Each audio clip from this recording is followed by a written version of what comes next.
All right, it's time for another episode of Random Thoughts from a Crazed Mind, the worst video channel on YouTube. And today, we'll be talking about how to deal with damping off with tomato sprouts.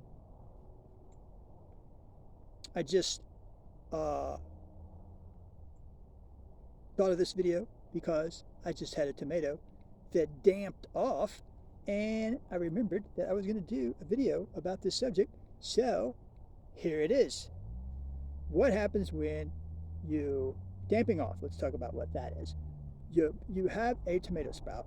It sprouts. It's growing fine, and then suddenly it just dies for no reason, right at the base. Usually they call that damping off. Whatever, your sprout's going to die. What do? Well, if you don't do anything, it's just going to wither up and die, and that'll be it for that tomato. Now, a lot of people blame this on the potting mix, or some people do. They say there's something in the potting mix that's causing them to damp off. I don't think that's true. I think this is just something that happens with certain tomatoes, and for whatever reason, they damp off and die. But that doesn't mean that it's the end of your tomato. No, not by far.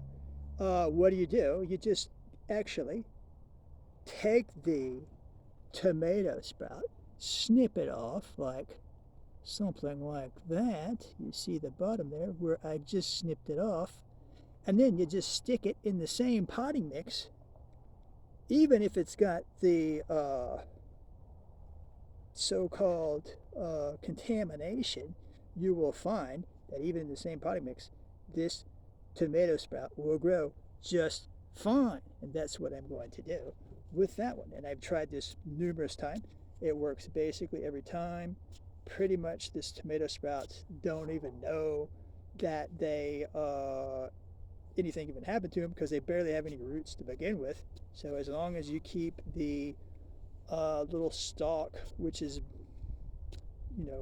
absorbs water very easily, it's not fibrous or anything, so if it's got any water at all, it just soaks it right through, and the tomato basically doesn't really miss a beat. Maybe it'll miss a few days growth, but it'll catch up to the other ones, and problem is easily solved. So if you have any casualties with your tomatoes, that's an easy solution. That's another video from Random Thoughts from a Crazed Mind, the worst video channel on YouTube. Thanks for watching, YouTube.